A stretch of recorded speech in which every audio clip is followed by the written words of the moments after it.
নাগরিকত্বের অধিকার। বিগত কয়েক বছরের রাজনৈতিক চর্চাকারীদের মধ্যে নাগরিকত্ব খুবই প্রাসঙ্গিক হয়ে উঠেছে। সিএ কিসের সিএ? বাংলায় সিএ হবে না, সামনা গুটিয়ে দেওয়া হবে কেউ যদি সিএ করে, সামনা গুটিয়ে দেওয়া হবে কেউ যদি সিএ করে, সামনা গুটিয়ে দেওয়া হবে কেউ যদি সিএ করে। আমরা বাংলার মানুষ, আমরা কাউকে প্রমাণ দেবো না, ফর্ম ফিল আপ করবো না। বাংলাটা কি ভারতবর্ষের বাইরে? তৃণমূলের এক শ্রেণীর নেতা আছে, তারা নিজেদের দলেই জায়গা পায় না, তাদের নানা জায়গায় নানা রকম দালালি করে বেড়াতে হয়। তারা লাইমলাইটে থাকার জন্য, ফুটেজ পাওয়ার জন্য নানা রকম কথা বলেন। ওইসব কথায় আমরা গুরুত্ব দিই না। যাদের সমস্যা তাদের এটা ঠিক করতে দিন, অন্য কারোর তো এ নিয়ে কথা বলার কোনো প্রয়োজনই নেই। আপনারা দেখছেন সংবাদ মেমারি। সংবাদ মেমারি সময়ের সাথে এগিয়ে থাকে। নাগরিকত্বের অধিকার। বিগত কয়েক বছরের রাজনৈতিক চর্চাকারীদের মধ্যে নাগরিকত্ব খুবই প্রাসঙ্গিক হয়ে উঠেছে, যা নির্বাচনের মুখে বেশি মাত্রায় চর্চার কেন্দ্রবিন্দুতে থাকে। তবে ২৬শে বিধানসভা নির্বাচনের আগে এই নাগরিকত্ব ও তার অধিকার শাসক বিরোধী যে আরও বেশি মাত্রায় চর্চায় আসতে চলেছে, সে কথা সাম্প্রতিক সময়ের প্রেক্ষাপটে দাঁড়িয়ে তার বলার অপেক্ষা রাখে না। নির্বাচন আসতে এখনও হাতে বেশ কয়েক মাস সময় রয়েছে। শুক্রবার থেকে পূর্ব বর্ধমান জেলার মধ্যে এই প্রথম মেমারির পারিজাত নগরে সিএ সময় সহায়তা ক্যাম্প, উদ্বাস্তু মঞ্চ ও দেশের ডাক ফাউন্ডেশনের উদ্যোগে সিএএ ফর্ম পূরণের সহায়তা ক্যাম্পে প্রথম দিনে প্রায় ১.৫ শতাধিক মানুষ আবেদনপত্র সংগ্রহ করে ও বিভিন্ন নিয়মকানুন সম্পর্কে অবহিত হন।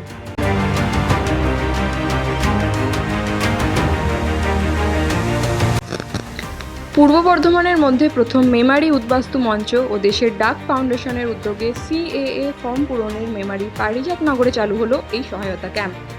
এদিন মেমারির পারিজাতনগর বটতলা বাজার প্রাঙ্গণে দেশের ডাক ফাউন্ডেশনের আহ্বানে এই ক্যাম্পে পারিজাতনগর, উদয়পল্লী, কৈলাসপুর, মহেশডাঙ্গা ক্যাম্প সহ বিভিন্ন এলাকার পূর্ববঙ্গ থেকে আসা ব্যক্তিরা দলে দলে ফর্ম সংগ্রহ করেন। কিভাবে তা অনলাইনের মাধ্যমে আবেদন করা যেতে পারে সেই সকল নিয়মকানুন সম্পর্কে সিএএ সহায়তা ক্যাম্প থেকে অবহিত করা হয়।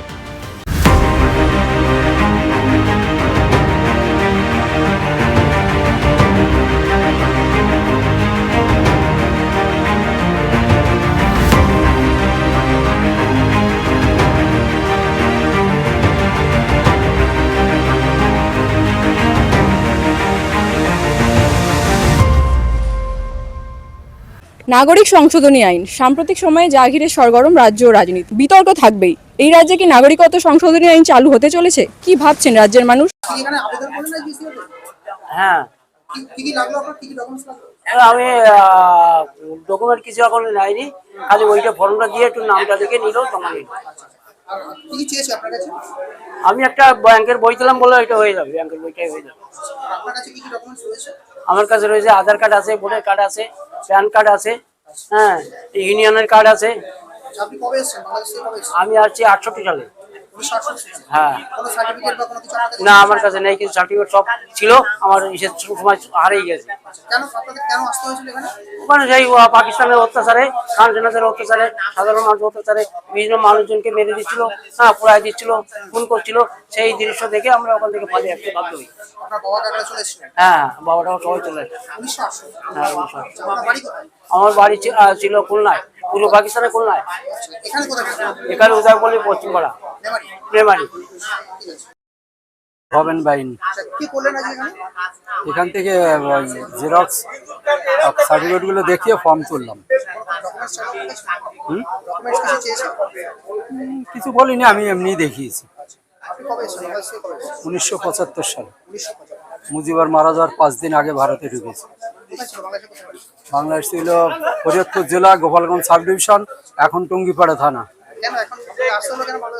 ওখানে মুসলমানদের মানে অত্যাচারে চলে আসতে বাধ্য হয়েছি, রাতের অন্ধকারে পালিয়ে।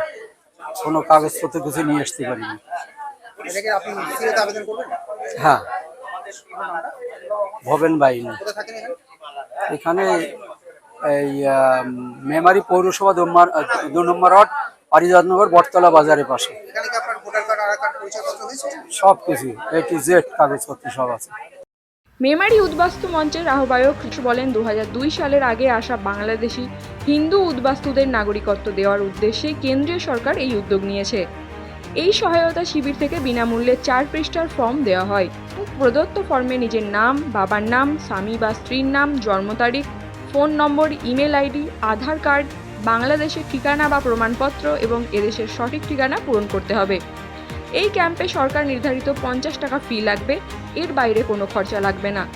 এই ক্যাম্প থেকে নির্দ্বিধায় সাধারণ মানুষকে আহ্বান জানাচ্ছেন যারা বাংলাদেশি উদ্বাস্তু, তারাই এই আবেদন করতে পারবেন এবং অনলাইনে আপলোড দেবেন। এদেশীয় হিন্দু, মুসলিম বা অন্যান্য সম্প্রদায়ের কাউকে এই ফর্ম পূরণ করতে হবে না। মূলত এই সিএ সহায়তা কেন্দ্রের উদ্দেশ্যটা কি রয়েছে? এবং আজকে মেমারি উদ্বাস্তু মঞ্চ এবং তার সঙ্গে দেশের ডাক ফাউন্ডেশনের যৌথ উদ্যোগে এটা হচ্ছে। আমরা চেয়েছিলাম যাতে সরকারিভাবে এই ক্যাম্পগুলো হয়, যাতে কিনা বাংলাদেশ থেকে ধর্মীয় কারণে নিপীড়িত হিন্দু উদ্বাস্তুরা শরণার্থী হিসেবে যারা ভারতবর্ষে পালিয়ে এসেছেন, বিভিন্ন জায়গায় বংশ পরম্পরায় রয়েছে, 2-3টে জেনারেশন প্রজন্মতে, তো তাদেরকে একটু সহায়তা করার। কেন এমনিতে নিপীড়িত হয়ে সর্বহারা হয়ে যখন ছিন্নমূল উদ্বাস্তু হিসেবে এবারে আশ্রয় নিয়েছেন ওনারা বাংলাদেশ থেকে, মূলত বাংলাদেশ, কেন এখনো পর্যন্ত পাকিস্তান বা আফগানিস্তান থেকে আগত এই এলাকায় কোনো হিন্দু উদ্বাস্তু আমরা এখনো পাইনি। তো বাকি যারা এরকম পরিস্থিতি, তাদের জন্য সরকারি স্তরে তো কিছু হয়নি, উল্টে কোনো কোনো মহল থেকে এরকম মিথ্যে প্রচার করা হচ্ছে যে সিএতে যদি আবেদন করা হয়, যাদের আবেদন করার প্রয়োজন আছে, যদি আবেদন করা হয় ভাই, তাদের নাকি চাকরি চলে যাবে, তারা কোনো চাকরি করে তাদের ব্যবসা। কিছু মহল থেকে বলা হচ্ছে, কোনো রাজনৈতিক উদ্দেশ্য প্রণোদিতভাবেই হচ্ছে না। সেটা এমন জায়গায় চালানো হয়েছে যে মানুষ ভয় পেয়ে গেছে, মানুষ বিলটা সম্বন্ধে জানেই না বা জানতে পারছে না, কি করে ফর্মটা ফিল আপ করবে সেটা জানে না। মাঝখানে কিছু লোক আবার তার সুবিধা নেওয়ারও চেষ্টা করছে। এই ফর্ম ভর্তি করতে গেলে একটা পোর্টাল আছে সরকারের, সেই পোর্টালে নথিভুক্ত করতে হয়, কিছু ডকুমেন্ট দিতে হবে, সেটাও সরকারি যা যা নথি চেয়েছে তার বাইরে কিছু নয়। কয়েকটি এফিডেভিট জমা দিতে হতে পারে যার যেরকম প্রয়োজন, আর দিতে হবে 50টি টাকা, যেটা সরকার ধার্য করেছেন, সেটা অনলাইন দেওয়া যায়। এই পুরোর বাইরে কোনো 5 পয়সাও কোথাও দেওয়ার কোনো ব্যাপার নেই বা কোনো কিছু নেই। এই নিঃশুল্ক এই ক্যাম্প, এখানে কাউকে কোনো টাকা দিতে হবে না, কিন্তু আমরা চাইছি অ্যাওয়ারনেসটা আসুক, তাদেরকে এখানে নাগরিকত্ব দেওয়ার জন্যই তো এই আইন। দেবজিবাবু, একটা বলছেন যে এটা সরকারে আবেদন করা হচ্ছে, এই সিএ যেটা আপনি যেটা বললেন, কিন্তু বিষয়টা হচ্ছে এখানে কি সরকারের পক্ষ থেকে কি নির্দিষ্টভাবে কোনো সহায়তা কেন্দ্র করা হচ্ছে, পরিকল্পনায় রয়েছে? সরকারের পক্ষ থেকে সিএ এর আবেদন কেন্দ্র প্রত্যেক সাব ডিভিশনে, প্রত্যেক জেলা কেন্দ্রে আছে, কিন্তু দূরত্বের কারণে হোক আর তার সঙ্গে এলাকা ভিত্তিক ভুল বোঝানোর জন্য, মিথ্যে প্রপাগান্ডা এবং ভয় ছড়িয়ে দেওয়ার জন্য কিছু মানুষ ব্যাপারটিকে বুঝতেই পারছে, আমাদের এখানে আমরা দেখতে পাচ্ছি। কিন্তু এনাদের কারোরই সেই সময় থেকে, মানে তার এবারে বারে বারে বলা হচ্ছে যে ভোটার কার্ড লিস্ট থেকে নাম বাদ দিয়ে দেওয়া হতে পারে যদি সিএতে অ্যাপ্লিকেশন করে, ডাহা মিথ্যে কথা। সিএ এর অ্যাপ্লিকেশনের সঙ্গে ভোটার লিস্টের কোনো সম্পর্ক নেই। অনেক ধন্যবাদ আপনাকে। আমরা কথা বলছিলাম দেবজিৎ সরকারের সঙ্গে, এবং সামগ্রিকভাবে তিনি যেমনটা বলছেন, এসআইআর এবং সিএএ কোনো পারস্পরিক কিন্তু কোনো সম্পর্ক নেই, এমনটাই কিন্তু তিনি বলছেন। তবে সময়ের প্রেক্ষাপটে দাঁড়িয়ে আগামী দিনে রয়েছে বিধানসভা নির্বাচন। রাজ্যে কিন্তু দেখা যায় যে নির্বাচনের আসার আগেই কোনো রাজনৈতিক দল 1 ইঞ্চি জায়গা ছাড়তেও কিন্তু তারা রাজি থাকেন না। প্রত্যেকেই কিন্তু গ্রাউন্ডে নেমে পরস্পরে কিন্তু তারা ক্ষমতা ধরে রাখার একটা প্রচেষ্টা কিন্তু করেন। কিন্তু কেন্দ্রীয় সরকারের যে সিএএ নাগরিক সংশোধনী আইন এবং এর পাশাপাশি এসআইআর, এনআরসি আগামী দিনের বিধানসভা নির্বাচনের ক্ষেত্রে নির্দিষ্টভাবে কি কোনো সমস্যা তৈরি করতে পারে? রাজ্যে কি পালাবদল হতে পারে, নাকি আবারও তৃণমূল কংগ্রেসের প্রত্যাবর্তন? সময়ের সাথে উত্তর মিলবে আগামী দিনে। যদিও এই কর্মসূচিকে কটাক্ষ করতে ছাড়েনি রাজ্যের শাসক দল, তৃণমূলের হুঁশিয়ারির কেন্দ্রের কোনো দালালরা এই কাজ করছে তা দেখতে হবে। বাংলায় কিসের সিএএ, চামড়া গুটিয়ে দেব, মন্তব্য তৃণমূলের দেবু টুডুর। কারা করেছে, কোন দালালরা করেছে, কোথা থেকে দালালগুলো এলো দেখতে হবে। কেন্দ্রীয় সরকারের কোন দালালরা করছে এই রকম কাজ।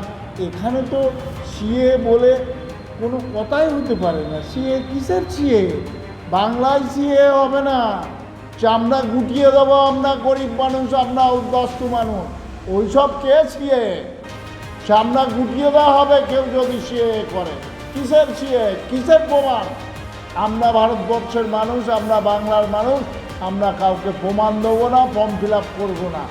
যারা এটা করছে, এভাবে মানুষকে প্রতারণা করার চেষ্টা করছে, তাদের বিরুদ্ধে প্রশাসনিকভাবে নিশ্চয়ই ব্যবস্থা নেওয়া হবে।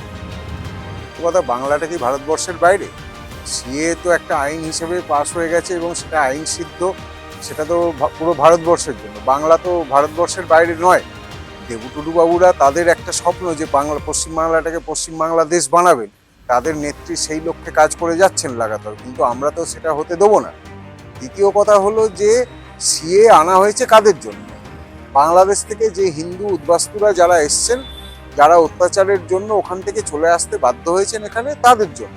তো সিএটা তাদের সমস্যার সমাধানের জন্য। তো যাদের সমস্যা তাদেরকে ঠিক করতে দিন যে তারা ফর্ম ফিল আপ করবেন না করবেন না, অন্যরা কেন কেউ ঠিক করে দেবেন? যাদের সমস্যা তাদের এটা ঠিক করতে দিন, অন্য কারোর তো এই নিয়ে কথা বলার কোনো প্রয়োজনই নেই। আর দ্বিতীয় কথা, দেখুন, তৃণমূলের এক শ্রেণীর নেতা আছে, তারা নিজেদের দলেই জায়গা পায় না, ঠিক আছে, তাদের নানা জায়গায় নানা রকম দালালি করে বেড়াতে হয়। তারা তখন লাইমলাইটে থাকার জন্য, ফুটেজ পাওয়ার জন্য নানা রকম কথা বলেন। ওইসব কথায় আমরা গুরুত্ব দিই না। তারা তাদের মতো বলতে থাকুন, আমরা আমাদের মতো কাজ করতে থাকবো। এবং এটা প্রথম, কিন্তু এটা শেষ ক্যাম্প নয়, আরও ক্যাম্প হবে এবং প্রত্যেক সপ্তাহে ক্যাম্প হবে।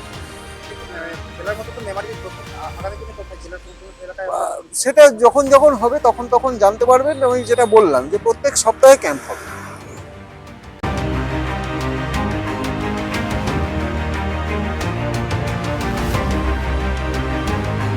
মেমারি পারিজাতনগর থেকে ক্যামেরায় সাইদুল ইসলামের সঙ্গে নাসিফা খাতুন এবং সুব্রত চক্রবর্তী, সংবাদ মেমারি। নমস্কার, আমি কৃত্তিকা, তোমাদের সকলের প্রিয় রাখি বন্ধন সিরিয়ালে রাখি।